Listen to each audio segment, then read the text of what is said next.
Hello and welcome. Just a quick video here.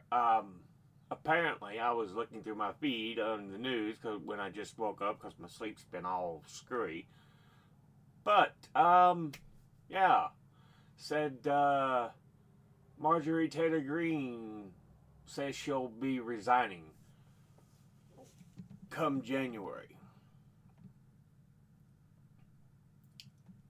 Wow. We got just a couple of quick articles here. AP News and NPR. Uh, MTG of Georgia, Trump supporter turned critic of Trump, was faced with political retribution if she sought reelection. Friday, she said she is resigning from Congress. Or she said Friday that she would be resigning from Congress in January. She posted a more than 10-minute video talking about her decision and didn't want her congressional district to have to endure a hurtful and hateful primary against her by the president they all fought for. Her resignation followed a public fallout with Trump in recent months as the congresswoman criticized him for his stance on the files related to Jeffrey Epstein, along with foreign policy and health care. Yeah, he should have released them from the beginning, but he knows that his name is all over them. He knows it's what people wanted to hear. The release, the release, the release, the release. He couldn't release them. He knew what would happen. But he knew people wanted to hear it, so that's what he used. Trump branded her a traitor and wacky and said he would endorse a challenger against her when she ran for re-election. She said her last day would be January 5th, 2026. The White House did not immediately respond to a message seeking comment Friday night. In a brief phone call Friday night, Trump told ABC News that Greene's resignation is great news for the country. He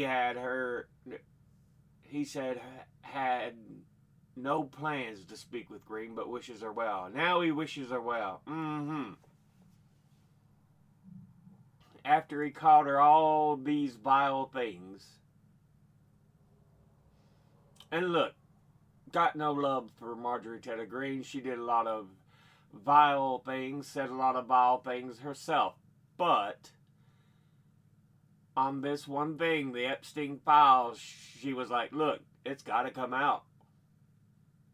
And Trump, acting like the petulant little child he is, railed against her. She was one of the most vocal and visible supporters of Trump's MAGA policies and embraced some of his unapologetic political style. Her break with him was a notable fissure in his grip over conservatives, particularly his most ardent base.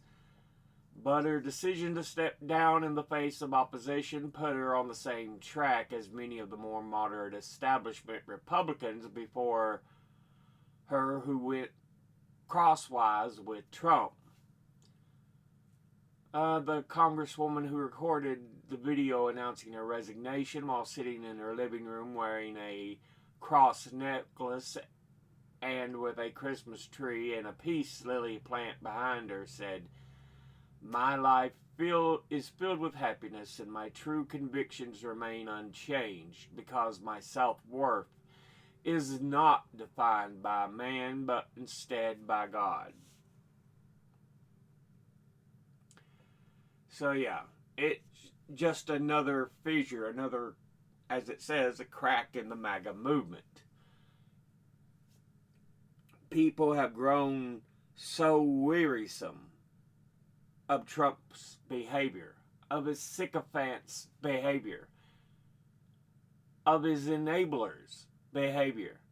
That they're done. They're like, no more.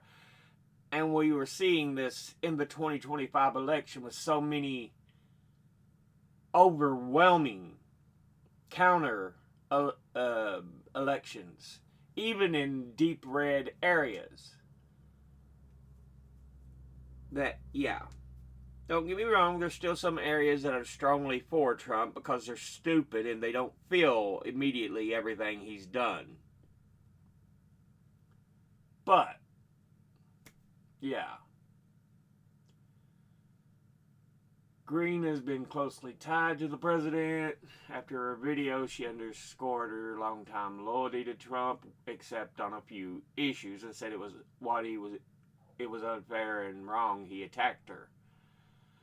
Loyalty should be a two-way street, and we should be able to vote our conscience and represent our district's interests because our job is literally representative.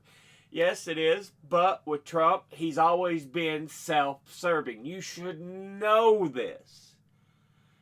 The history of who he is as a person, as a businessman. We know this. He's always been self-serving. It's just the way he is. And if you expected him to show a little appreciation, no.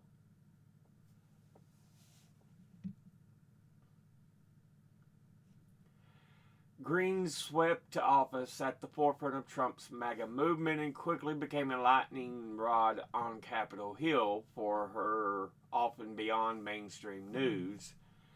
And in the video said she had always been despised in Washington, D.C. and just never fit in. Embraced QAnon. Yet over time, she proved a deaf legislature, aligning with Kevin McCarthy, he would become House Speaker, trusted voice on the right flank until McCarthy's ouster. While there had been an onslaught of lawmakers from both parties heading for the exits ahead of next fall's midterm, as the House struggles through an oft chaotic session, Greene's announced retirement will ripple throughout the ranks and raise questions about her next moves. Conspiracy, frustration with the GOP. She wouldn't run for, announced she wouldn't run for Senate.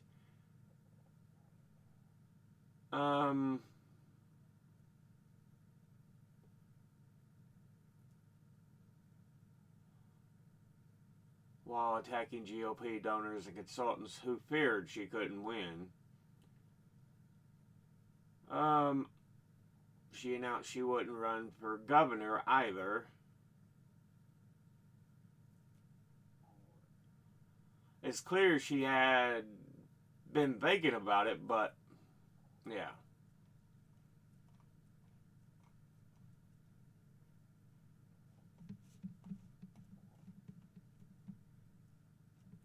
Don't mean she would necessarily do it.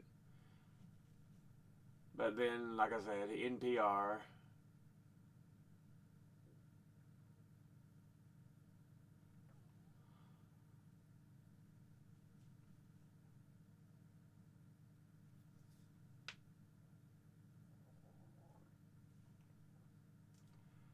Looks like his attacks did force her out. Because she had hired security and everything for what that fucking the little bitch ass supporters were doing to her, the doxing and bullshit. People like that are goddamn pathetic. They're stupid shits. Let's be honest about it. Again, no love for Marjorie Taylor Greene, because she's done a whole lot of controversial, if not outright stupid things, and said some controversial, if not some outright stupid things.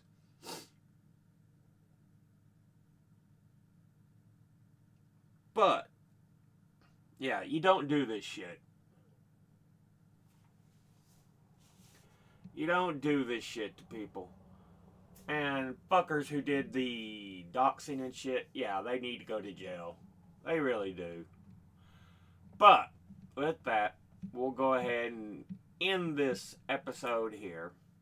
As always, educate thyself. Think, read, study, learn. Someone tells you something you have trouble believing, ask them to cite their sources. I'll be putting my links and sources in the description box below the video.